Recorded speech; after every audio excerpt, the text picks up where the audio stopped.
surgen de los datos obtenidos de la parcela experimental que tiene en convenio nuestra facultad con el INTA y dos empresas, Latzer y Latitud Sur, Sociedad Anónima.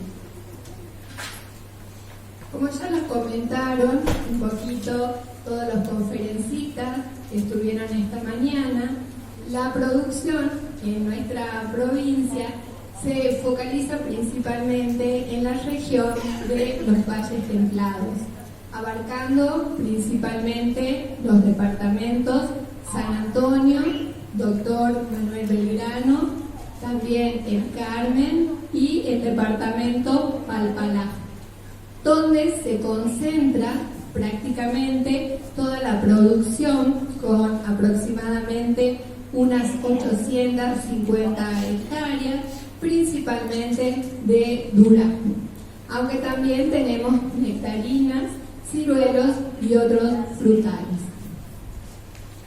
En el caso del duraznero, como lo comentaban también David y Viviana temprano, la producción comienza como una alternativa en nuestra zona de los valles templados al cultivo de tabaco.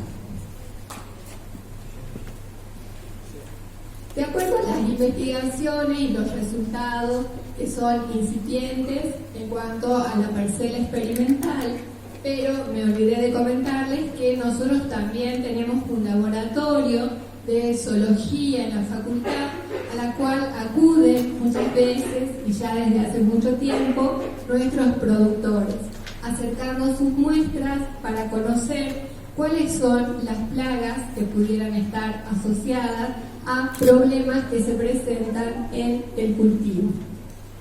Dentro de lo que hemos podido determinar, encontramos principalmente asociado a raíz a nematodos, sobre todo nematodos agalladores, en lo que es tronco y ramas,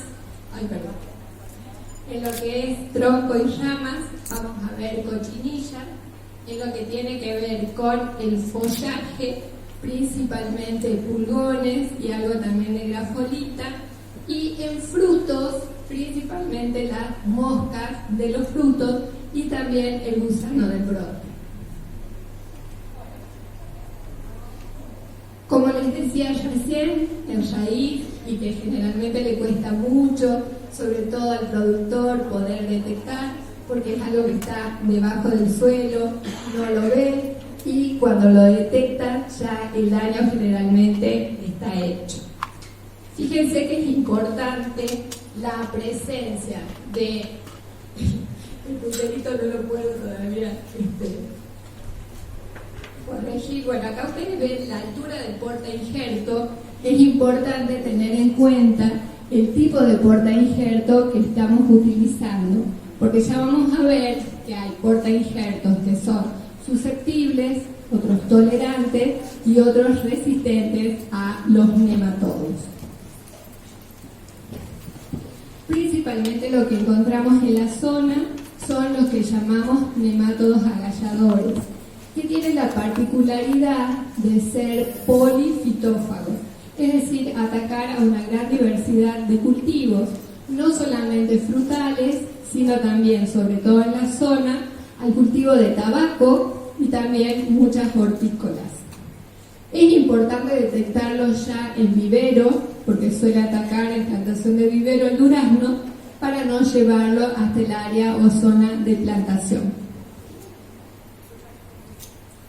Este es el ciclo que ustedes pueden ver que ellos cumplen en las raíces. Dentro de las especies, principalmente en nuestra zona, tenemos identificadas a las 4 especies de nematodos agalladores principales, tanto incógnita como javanica, como apla, como también arenaria. Ustedes van a ver que, como yo les comentaba recién, al estar en la raíz, ¿qué consecuencias vamos a tener en la parte aérea de la planta?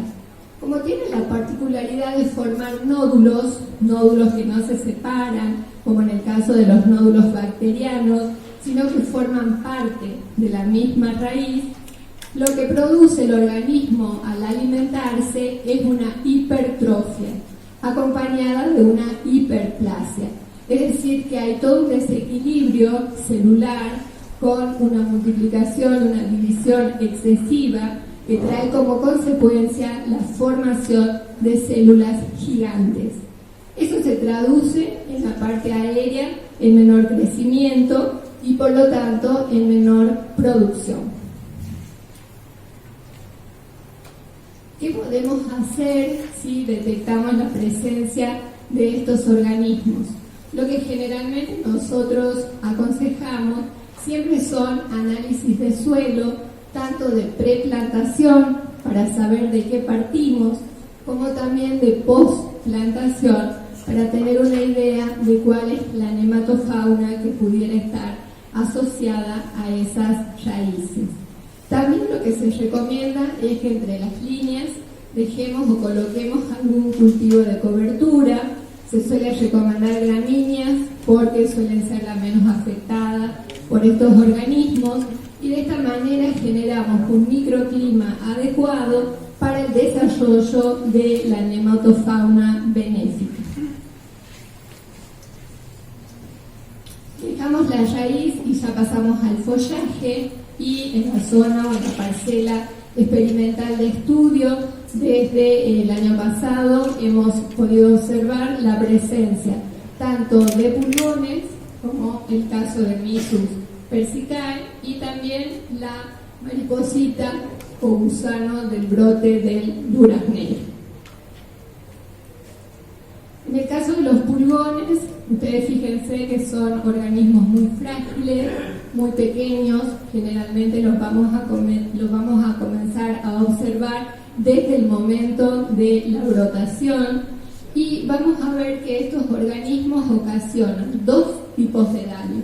Un tipo de daño directo, que está directamente relacionada con su alimentación, y un tipo de daño indirecto, porque al producir ellos a través del ano gran cantidad de melado, crean un sustrato donde se va a desarrollar un hongo que recibe el nombre común de fumagina, lo cual altera la actividad fotosintética de las hojas.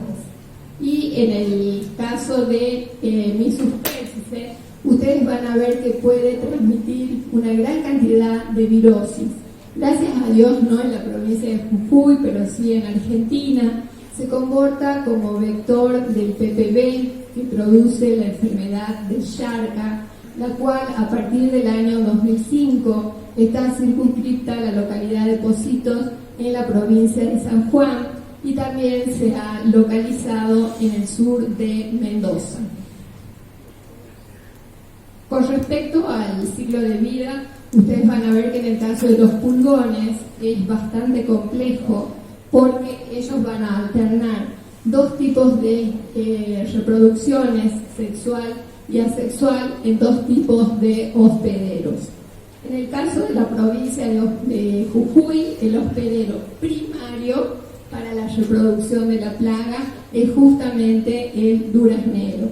Y como muchas veces nuestros productores diversifican y tienen próximo a la plantación especies hortícolas, en ellas se desarrolla o se cumple el hospedero secundario, que pueden ser plantas de tomate, de pimiento, de berenjena, donde el organismo, como ustedes ven ahí, va a completar su ciclo para posteriormente iniciar la reproducción sexual y colocar los huevos en la resquebrajadura de la corteza o en las ramas jóvenes. Siempre la naturaleza es sabia y generalmente las plagas aparecen junto y a veces no con sus enemigos naturales. Por eso es la recomendación siempre del cultivo de cobertura, de tener algo entre las líneas que favorezca la emergencia de los enemigos naturales, parasitoides del orden Hymenoptero, que los podemos detectar de manera natural. En este caso nosotros hemos detectado la presencia de avispitas de la familia de los bracónidos, donde encontramos tanto a Aphidius herbi como a Aphidius colemani. El control biológico es una herramienta fundamental que nos ayuda, ¿no es cierto?, a descender o a bajar los picos poblacionales que pueden presentar las plagas. Ya dejando el follaje y ahora pasando y ubicándonos en los troncos de las ramas del duraznero, podemos encontrar una cochinilla que se conoce con el nombre común de cochinilla blanca del tronco del duraznero. Como ustedes ven, el ciclo también es bastante complejo y podemos diferenciar porque las cochinillas en este caso son cochinillas protegidas, tienen todo el cuerpo cubierto por un escudo y hay un dimorfismo sexual bien marcado porque hay una diferencia entre el escudo de la hembra y el escudo del macho, que nos sirve luego para la identificación taxonómica en laboratorio. Los daños los realizan principalmente en las ramas, ya que ellas van a insertar su aparato bucal picador-suctor, pero al succionar savia inoculan toxinas. Entonces, si tenemos poblaciones elevadas, puede provocar el secado de las ramas. ¿Qué es lo que se recomienda en caso de que se detecten? Es retirar las ramas, sacarlas del lote y quemarlas, para de esa manera también bajar la población. Por último, pasando a los frutos, principalmente en la parcela que tenemos en el campo experimental, hemos detectado a las llamadas moscas de los frutos y al gusano del brote del duraznero. Ustedes saben que las moscas, también al igual que las especies que veíamos anteriormente, son polifitófagas, es decir, que atacan a una gran diversidad de cultivos. En la provincia de Jujuy y sobre todo en la zona de los valles encontramos tanto a Ceratitis como a Anastrefa, pero no solamente en duraznero, sino también en cítricos, naranja, pomelo, mandarina, guayabos, chirimoya, uva, banana, lo cual hace que sea, una vez detectada, mucho más complejo su control. Lo importante acá para diferenciar es el tipo de daño que ocasionan las formas juveniles o gusanos en relación a lo que hace el adulto.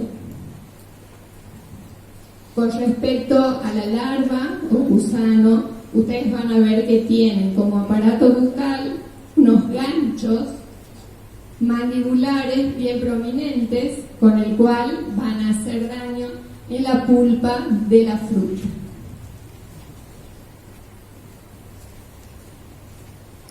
Ahí tenemos el ciclo, lo que demora más o menos en completar una generación. Para nuestras condiciones ambientales, porque ustedes van a ver que la mayoría de las plagas están muy influenciadas por las condiciones ambientales, entonces a veces no es lo mismo la duración de un ciclo en la provincia de Jujuy que en la provincia de Mendoza o de San Juan. En el caso nuestro y en la zona de los valles, más o menos completa una generación entre los 25 a 30 días y podemos tener entre 7 a 8 generaciones. Es decir, que es una especie polivoltina. Va a completar muchas generaciones a lo largo del año. Incluso hay bibliografía de nuestra zona que dice que puede tener hasta una generación por mes. En el caso de Anastrefa, que es la también encontramos acá nosotros en los relevamientos que hicimos en la parcela experimental, podemos diferenciarla de la anterior simplemente porque es más grande, llega a medir prácticamente el doble, Ceratitis entre 5 y 6 milímetros y Anastrefa hasta 12 milímetros. Y el ciclo se alarga un poquito más, en este caso, y fíjense que serían más o menos unos 5 a 6 días, dependiendo de las condiciones ambientales. Los adultos, sobre todo las hembras, son las que van a realizar el daño, porque son las que se dice pican, pero en realidad ellas no pican, sino lo que hacen es introducir su ovipositor u oviscapto para colocar los huevos en el interior del fruto. A partir de ellos van a eclosionar las larvas, esos gusanos que con sus ganchos mandibulares van a dirigirse en busca de la pulpa para, como ustedes ven acá, hacer los daños. Luego se arroja, se tira cuando va a empupar y posteriormente, completado, pasado entre 15 y 20 días, emerge el adulto completando el ciclo. ¿Cómo hacemos para detectar o saber si están presentes o no las moscas en nuestros lotes de durazno? Para eso recurrimos a lo que se llama monitoreo mediante la utilización de trampas. Podemos utilizar diferentes tipos de trampas, tanto pegajosas como líquidas. Incluso, fíjense arriba, podemos utilizar una simple botella de 1 litro de capacidad, a la cual le hemos adicionado una cinta de color amarillo y le hacemos unas pequeñas perforaciones, simplemente para que pueda ingresar la mosca entre 4 a 5 milímetros. Y colocamos, si ustedes ven en la parte inferior de la botella, un atractivo que generalmente es de tipo alimenticio, que puede ser simplemente levadura disuelta en agua, la que utilizamos en la casa, y se le agrega a veces un colorante, que puede ser de color amarillo, que tiene gran efectividad. Nosotros las que utilizamos en la parcela experimental son las que ustedes ven en el medio, las trampas pegajosas amarillas. Y pudimos detectar los dos tipos, tanto Ceratitis como Anastresis. También siempre recurrimos al control biológico, por eso la importancia del cultivo entre las líneas para favorecer la presencia de los enemigos naturales. En el caso de las moscas tenemos varias avispitas que colaboran y ayudan en el control, como por ejemplo Diaschasmimorpha, tanto la Trioni como la Longicaudatus, y también las avispas del género Ophius, Argentinus, Turicay y Biosteres Longicaudatus, todas presentes en el noroeste argentino. Para finalizar, en el fruto encontramos también a Grapholina molesta, como les decía, el gusano del brote del duraznero. En el caso nuestro en particular, porque van a ver que esta mariposa tiene también varias generaciones, alguna ventaja tenemos que tener, y como se emplea en variedades que son extratempranas o tempranas, generalmente solamente están presentes las primeras generaciones, no las que atacan los frutos. Ahí tienen ustedes el ciclo, van a ver que el adulto alcanza a medir 12 milímetros, los sexos están separados, tenemos machos y hembras, la reproducción es sexual y la multiplicación es ovípara. De los huevos van a eclosionar esas pequeñas larvitas que van a pasar por 4 o 5 estadios, ese gusano va a ir creciendo y va a pasar de tener 1 milímetro cuando recién nace y ser de color blanquecino a tener hasta 12 milímetros cuando completa su estado larval. La particularidad que tienen, ¿por qué le decimos gusano del brote? Porque principalmente ese gusano se va a introducir en el brote, se va a desplazar de 3 a 5 centímetros aproximadamente, haciendo galerías hasta que encuentra el brote lignificado. Entonces tiende a salir y a buscar otro brote, o puede buscar un fruto para introducirse y continuar con su ciclo. Lo que hacemos para el monitoreo, para detectar la presencia, igual que hacemos con las moscas, es utilizar trampas. Generalmente ustedes van a ver que se recomiendan siempre las tipo delta, tipo casita, con los pisos removibles. pero en nuestro caso hemos utilizado, porque las teníamos disponibles y era menos costoso para nosotros, las trampas pegajosas. En el caso de esta plaga ya está determinado el umbral de daño, y si nosotros encontramos 3 polillas por trampa por día, ya tenemos que tomar alguna medida de control. Creo que esta es la última. Sí, ahí tienen la bibliografía y les agradezco mucho la oportunidad. Gracias.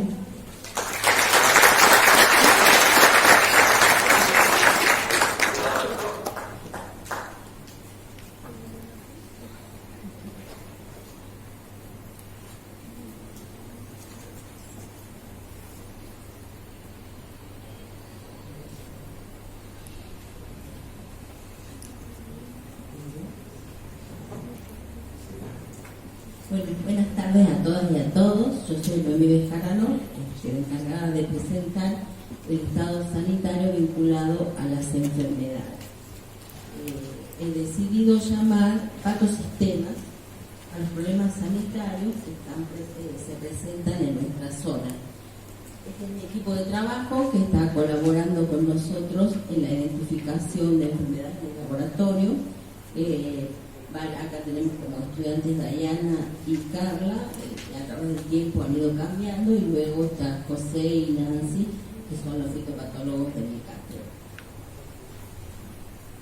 Si analizamos los patosistemas que se encuentran presentes en Duraznero, podemos dividirlos en 2 tipos: patosistemas endémicos, los que he decidido llamar, que tienen que ver con aquellos que suceden siempre en el cultivo y que se encuentran en niveles tranquilos por la coexistencia del hospedante y del patógeno, no causan mayores valores en la incidencia o en la severidad y pueden, digamos, ser manejados con las prácticas comunes. Y diferenciarlos de los patosistemas emergentes, que vienen relacionados a la nueva implantación de los cultivos en una nueva región. Era lógico pensar que una nueva implementación de un cultivo, una nueva implantación de un cultivo en una zona donde no estaba, desafiado con su crecimiento, porque se requiere que tenga un crecimiento especial en una zona que es limitante para la producción de frutas, ocurra la aparición de nuevas enfermedades. Entre los patosistemas endémicos se ha incluido el oidio, que se encuentra en todo el país y en todas las regiones productivas, sin mayores variaciones frente a nosotros, la viruela, el torque o guisado y la roya. Son enfermedades, como decían, que existen en niveles endémicos, tranquilos en el cultivo. La viruela de la púa, que la viruela de la púa vamos a referirnos un poco más de tiempo, puesto que es una enfermedad que, si bien es común en todas las regiones productivas, es una enfermedad que se va estableciendo lentamente en el monte frutal y puede causar problemas y puede constituirse en niveles epidémicos. Acá tenemos imágenes de nuestros durazneros donde se observan los típicos síntomas de hoja bandera derivada de la producción del cancro producido por el hongo que causa esta enfermedad, que es Fusicoccus amygdali o Phomopsis amygdali, que produce una toxina. Consecuencia de ello, lo que queda por atrás de la rama luego del desarrollo del cancro es el marchitamiento de las hojas, que quedan colgadas con efecto bandera, porque la toxina esa lo que hace es que mantiene los estomas de las hojas abiertas, entonces la hoja se deshidrata y queda colgada de la rama y va secándose hasta quedar de este color blanquecino. Esta viruela de la púa en nuestra zona se da obviamente en la época más húmeda. Les recuerdo, nosotros tenemos un invierno templado y seco. Las precipitaciones inician a fin de noviembre, principios de diciembre, y en otoño tenemos otra época de lluvia. Son 2 momentos en los que se presenta este problema. Y este problema va asociado más además con la edad de la planta. Como las plantas jóvenes, las ramas más jóvenes no lo tienen, y lo que causa esta enfermedad es que a causa de estos cancros que se manifiestan sobre las yemas o en los internodos, se produce la muerte de esas ramas productivas. El árbol año a año se le van muriendo las ramas, se va deformando, entonces, y además le afecta la vida del árbol. Acá tenemos en detalle, no sé si se ven bien o están muy oscuros, los cancros, los característicos cancros, donde primero son de color rojizo y luego, como se va secando la corteza, se va aclarando y sobre ellos se producen los pinillos o las estructuras del hongo, las estructuras reproductivas del hongo, que son donde se producen luego los conilios que se diseminan con ayuda del agua.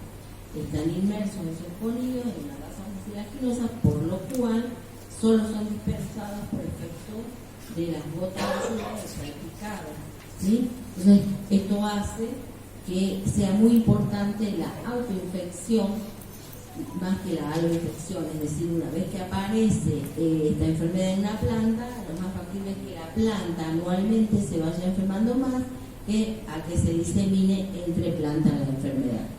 Bueno, acá tenemos es el cancro, cómo se va secando, y ahí esos puntitos negros son los pinillos o las estructuras reproductivas del hongo que en tiempo húmedo exudan una masa de conilios, una masa blanquecida, un ciro de conilios que es el que se dispersa siempre con ayuda del agua de lluvia y no por el viento, porque sencillamente es pesada para que la lleve de un lugar de lado a otro. Acá está el ciclo de la enfermedad, donde si empezamos por el invierno, como les decía, el hongo sobrevive en la corteza de las ramas afectadas el año anterior, se produce en días de lluvia del otoño, el exudado, el otoño del invierno como inclusive, el exudado de los conilios, y se produce la infección al inicio de la primavera, en las heridas naturales del raleo, de la abscisión de flores, y por allí penetra el hongo. Se ven los síntomas de hoja bandera, principio de fin de primavera, principio de verano, y los cancros, donde sobrevive el hongo en las estructuras reproductivas, y así inicia el año siguiente el invierno. Esto se va incrementando anualmente. Les decía que es la autoinfección la más importante que la aloinfección. Dentro de los patosistemas emergentes tenemos, yo lo he llamado emergente, en realidad esto tenemos registro desde el 2008 la aparición. Lo que pasa es que viene asociado a estas nuevas variedades tempranas y extratempranas y a los árboles de los valles templados, donde estamos haciendo los estudios y determinaciones. Acá tenemos el cancro bacteriano causado por Pseudomonas syringae, que produce cancros en las ramas productivas también, baldeado necrótico y exudado de goma. Y otra enfermedad emergente es el fitoplasma del amarillamiento, que lo hemos encontrado acá en nuestra zona, afectando duraznero. Hablemos del cancro bacteriano. El cancro bacteriano del duraznero, causado por Pseudomonas syringae, Catobal syringae, tiene entre los síntomas, les voy a mostrar fotos después de que estamos apuros. Entre los síntomas tenemos cancros también, bandeados necróticos en ramas productivas, exudados de goma, donde la bacteria va a sobrevivir. Esta enfermedad la causa una bacteria que tiene una estrategia de multiplicación epífita.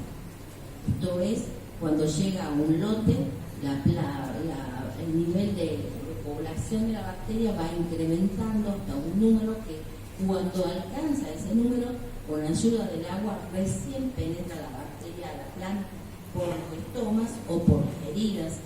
Esa bacteria se establece en los vasos vasculares y de allí se dirige hacia abajo en la planta. Entonces, cuando observamos síntomas que son parecidos también a los de la viruela de la púa, de cancro, no hay pirulina en este caso, pero sí hay hoja bandera y bandeados necróticos que pueden confundirse con los otros síntomas de la viruela de la púa, hay que descortezar las ramas y se ven debajo de la corteza los haces vasculares oscurecidos de forma descendente, porque ingresa desde el follaje hacia dentro de la rama.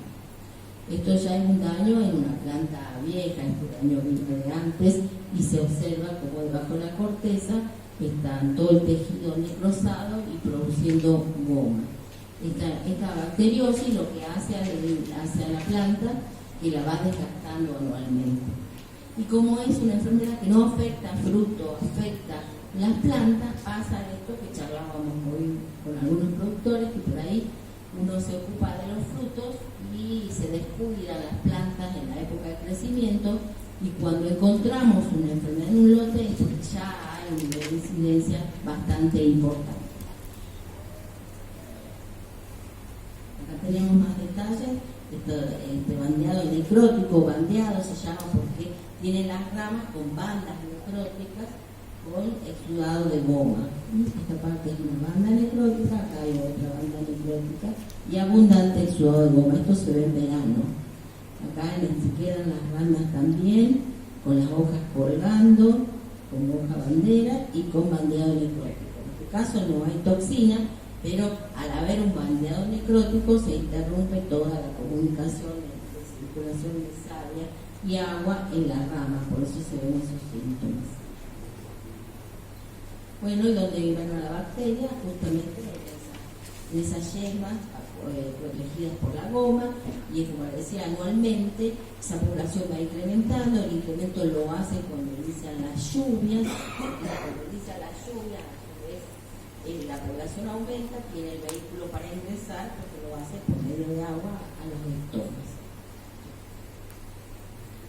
Produce muerte repentina de ramas, las hojas también se ven marchitas, las flores y los frutitos también repentinamente, y así anualmente va tomando toda la planta, porque al ser una enfermedad vascular empieza por una rama y va avanzando a las ramas siguientes anualmente.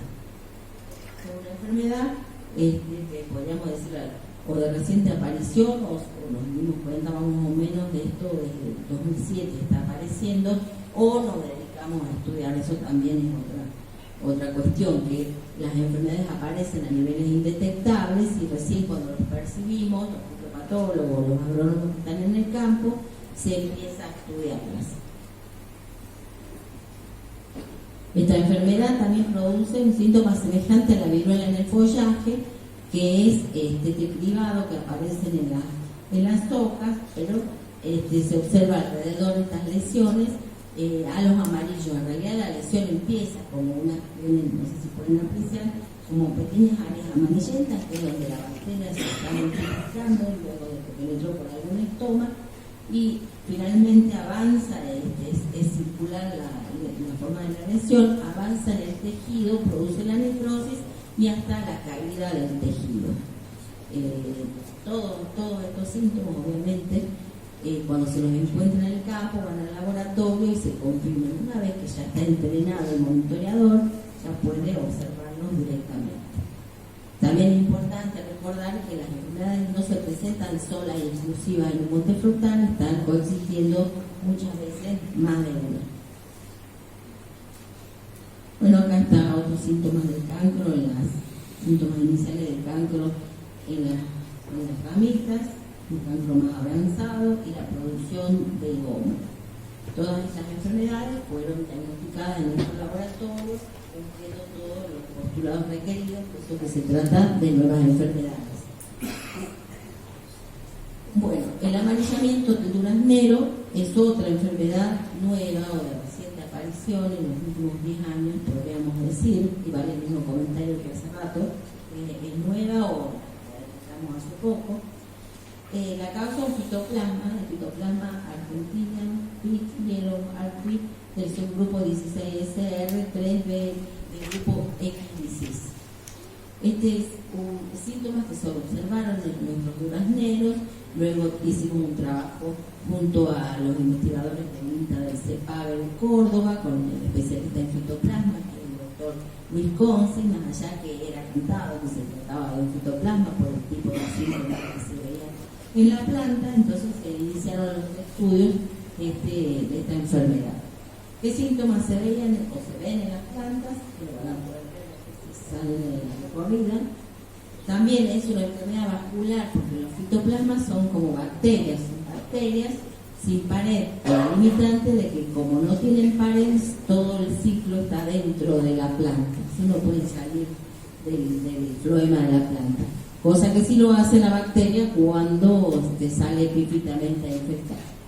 Los síntomas se inician en una rama porque es vascular y luego avanzan. Yo empecé en 5, bien.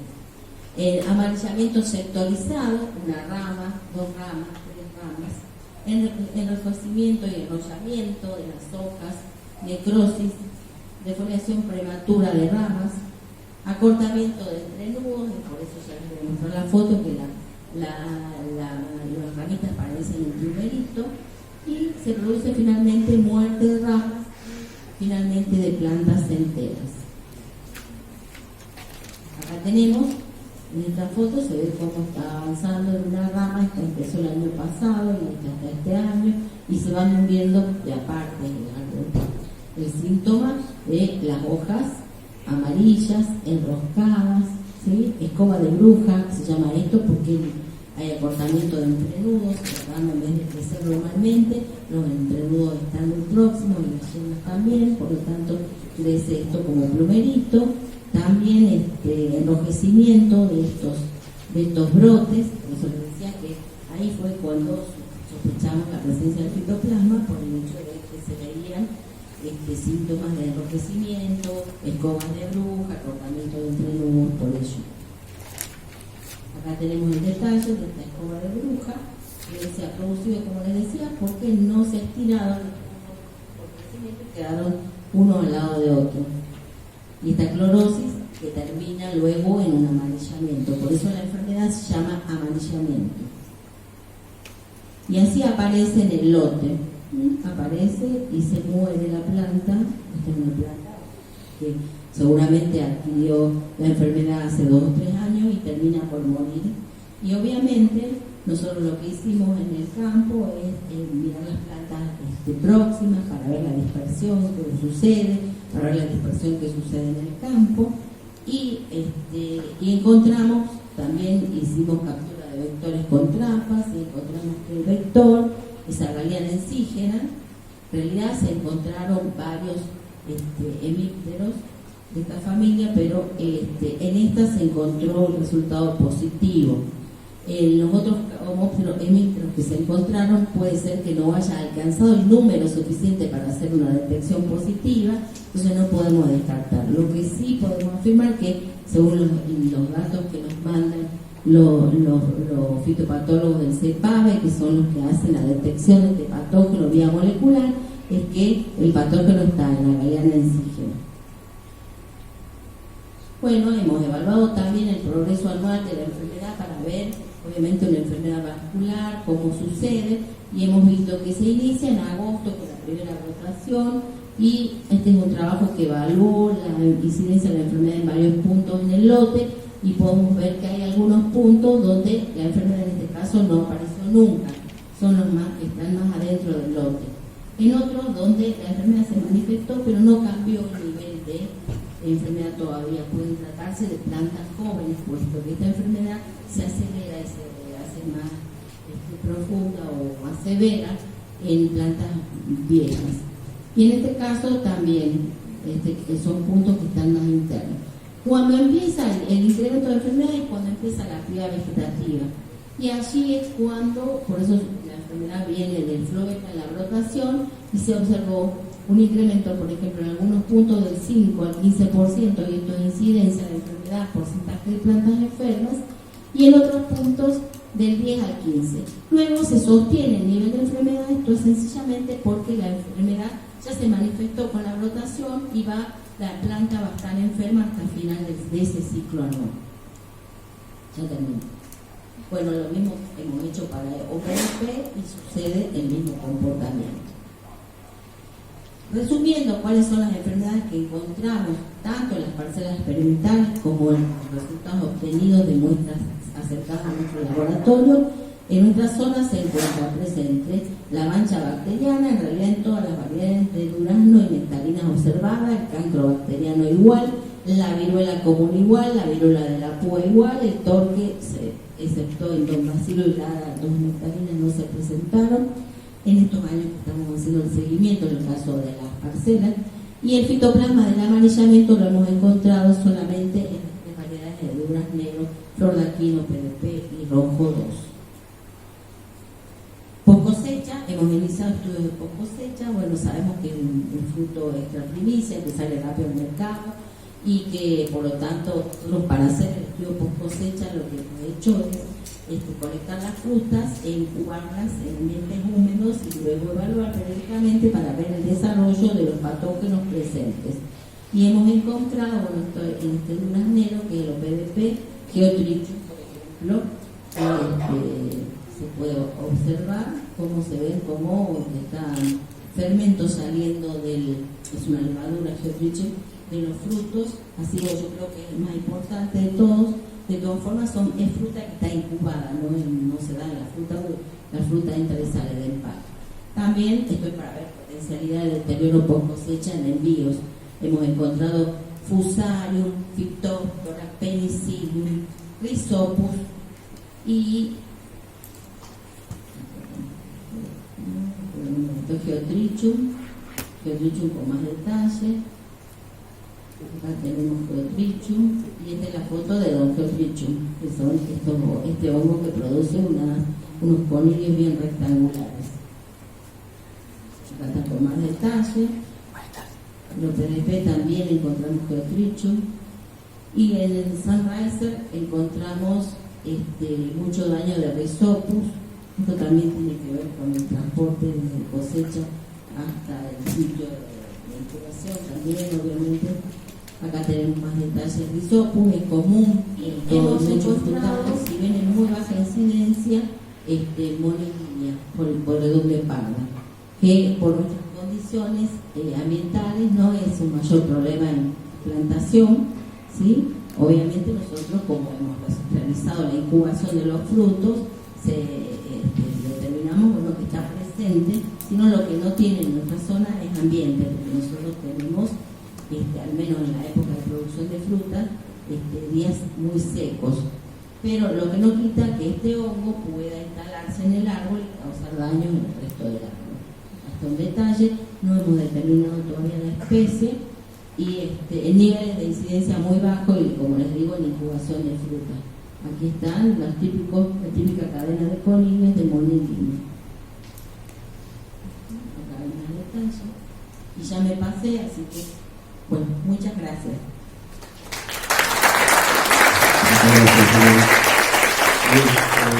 ¿Alguna pregunta? ¿Consulta de las compañeras?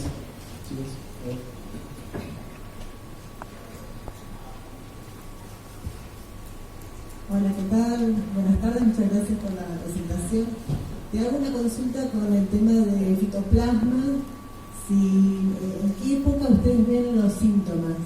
Porque bueno, nosotros hemos detectado uno similar en Mendoza y lo estamos viendo hacia finales de marzo, abril. Quería saber, bueno, eso por un lado, y por otro lado se han hecho algún relevamiento de virosis en el carozo, sobre todo las más importantes como Yarca, por ejemplo.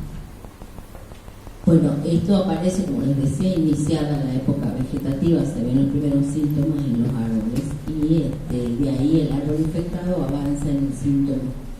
El fitoplasma del que hablas de Mendoza me parece que es una publicación que sacó el doctor Luis Conci, donde detectó otro fitoplasma también del amarillamiento, que no es el mismo que y es otra publicación donde, después te la pasamos si querés, es otro fitoplasma que causa también amarillamiento en duraznero. Y en relación a las virosis, no hemos hecho determinaciones ni por serología ni moleculares, pero porque no hemos encontrado síntomas de Yarca ni parecido, pero es posible realizar la determinación en caso de observar.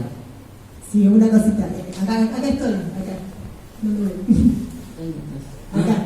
Sí, el grupo de trabajo es de Mendoza, trabajamos nosotros con Luis Conci, hemos hecho las detecciones de nuestro laboratorio. Ese trabajo es... Sí, y es el fitoplasma candidatus piri, que es otro fitoplasma, pero bueno, te preguntaba porque nosotros las detecciones las encontramos a fines de temporada, y bueno, para ver si había alguna similitud. Sé que este es el disease y otro grupo. Sí, pero sí, nosotros desarrollamos la técnica y trabajamos junto con Luis en nuestro laboratorio.